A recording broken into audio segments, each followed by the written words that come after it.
So আজকে আমি এমন একটা খাবার ট্রাই করব যেটা বাঙালিদের মধ্যে অনেক কমন, এবং সেটা হলো পান্তা ভাত।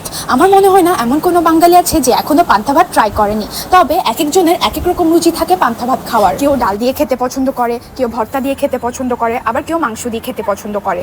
কিন্তু আমার সবচেয়ে বেশি ভালো লাগে হচ্ছে পান্তা ভাত আলু ভর্তা আর ফিশ ফ্রাই দিয়ে খেতে। আর তার সাথে যদি পেঁয়াজ, কাঁচামরিচ আর লেবু থাকে তাহলে তার কথাই নেই। আর আজকে আমি নতুন একটা জিনিস দিয়ে পান্তা ভাত ট্রাই করবো, আর সেটা হচ্ছে দই। অ্যান্ড ট্রাস্ট মি, এই কম্বিনেশনটা খেতে এত মজা যে স্বাদ মুখে লেগেই থাকবে। আর সবচেয়ে বড় কথা হচ্ছে এই খাবারটা শুধু খেতেই মজা না, এটার অনেক উপকারিতাও আছে। এইভাবে পান্তা ভাত খেলে আমাদের হেলথের জন্য অনেক ভালো। আমরা সবাই জানি ফার্মেন্টেড রাইস অর্থাৎ ভিজিয়ে রাখা ভাত আর দই আমাদের স্কিনের জন্য কতটা ভালো। আর স্কিন কেয়ার সবসময় লাগানোর চেয়ে খাওয়া দরকার। তাই এইভাবে ফার্মেন্টেড রাইসের সাথে ইয়োগার্ট খেলে এটা আমাদের স্কিনকে ভেতর থেকে গ্লোয়িং আর হেলদি করে তুলবে।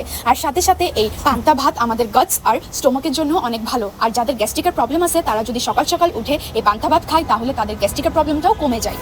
তাই তোমরা অবশ্যই এই পান্তা ভাতের কম্বোটা ট্রাই করে দেখবে আর আমাকে জানাবে যে তোমরা কি দিয়ে পান্তা ভাত খেতে পছন্দ করো।